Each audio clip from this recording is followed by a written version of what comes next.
بسم اللہ والصلاۃ والسلام علی رسول اللہ۔ سوال ہمارے پاس ہے کہ کیا یہ حدیث درست ہے کہ نبی کریم علیہ السلام نے فرمایا کہ کیا میں اس شخص سے حیا نہ کروں جس سے فرشتے بھی آیا کرتے ہیں؟ یہ حدیث مسلم شریف میں موجود ہے، مشکات شریف میں موجود ہے، بڑی طویل حدیث موجود ہے۔ تو نبی کریم علیہ السلام نے فرمایا کہ کیا میں اس شخص سے حیا نہ کروں جس سے فرشتے بھی آیا کرتے ہیں؟ اور ایک اور روایت میں ہے کہ عثمان حیادار شخص ہے۔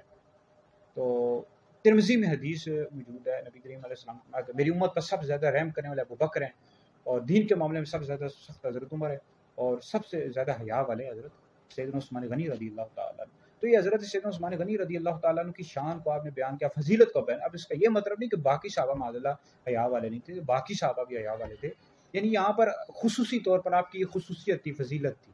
ہر ایک صحابی کی اپنا اپنا یعنی مقام ہے، مرتبہ ہے، کسی کیا شان ہے، کسی کیا شان ہے۔ جیسے حضرت ابو بکر صدیق ہے، ان کو صدیق اکبر کہا جاتا ہے، حضرت عمر کو فاروق اعظم کہا جاتا ہے، حضرت عثمان کو عثمان غنی کہا جاتا ہے، حضرت علی کو مولا علی کہا جاتا ہے۔ تو ہر ایک کی اپنی شان ہے، مقام و مرتبہ ہے، ٹھیک ہے جی۔ یہاں پر حضور علیہ السلام نے آپ کی تعریف بیان کی، آپ کے مرتبے کو بیان کیا کہ آپ بہت زیادہ حیا والے تھے۔ تو یہ سیدنا عثمان غنی رضی اللہ تعالیٰ عنہ کا مقام ہے، مرتبہ ہے۔ تو اللہ رب العزت ہمیں حضور کے تمام صحابہ اہل بیت سے سچی محبت عطا فرمائے۔